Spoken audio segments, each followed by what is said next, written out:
With this touchdown on American soil, a prisoner swap of historic proportions is now complete. And the counting can finally end. For Wall Street Journal reporter Evan Gershkovich, almost 500 days locked up in a Russian prison. For Ottawa-born ex-U.S. Marine Paul Whelan, more than 2,000. For journalist Arsenault Kara-Murza, more than 400.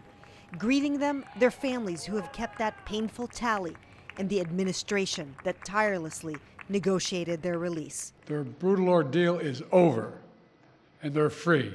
Also released, U.S. resident Vladimir Kara-Murza, held since 2022. These photos capture their first moments of freedom. And this, their first phone call with their families brought to the White House to receive the good news. Word also traveling fast to the Wall Street Journal newsroom. This is an incredible relief for all the family members gathered here.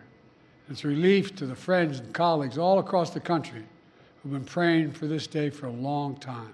Whelan, convicted of espionage in what the U.S. calls a sham trial, spoke to CBC News in March from a Russian prison camp. Russia took me hostage. He expressed concern after Russian opposition leader Alexei Navalny's death in a Russian prison. I think it's high time my government's got me home. This historic exchange involved 24 prisoners in 7 countries, the largest swap of its kind since the Cold War.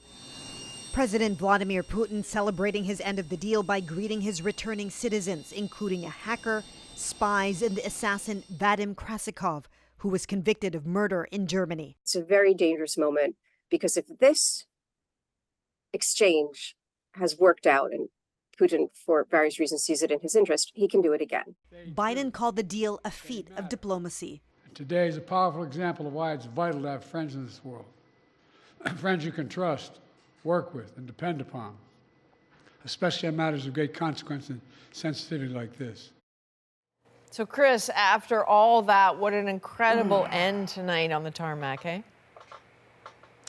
Adrienne, you know what, for me, watching as that plane landed on the tarmac and spent all that time taxiing down the runway, and then a heartbeat before the door opened, it felt to me like the longest few minutes. You can only imagine what it would have been like for their families, never mind for President Biden and Vice President Harris. And I think for many Americans watching, this was an American moment, but also a very human moment. Of course, there were the formalities of meeting with the vice president and the president, but then, the image that I can't shake is that of the reunion between the families. Evan Gershkovich sort of picking up his mother, and then when you saw Arsenault Kara-Murza, who was greeted by her 2 daughters, I believe it was her youngest daughter, maybe the one who celebrated a birthday today. They sang to her at the White House.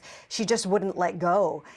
And there will be many stories to be told about exactly how this happened. There's an extensive piece published right now, as you can expect, on the Wall Street Journal about the moment-to-moment negotiations that led to this historic prisoner swap. But I think before any of those stories can be told, these families are going to have to spend many moments tonight talking about everything that they've missed. Yeah, no kidding. How interesting to witness this. Chris, thanks very much. Thank you.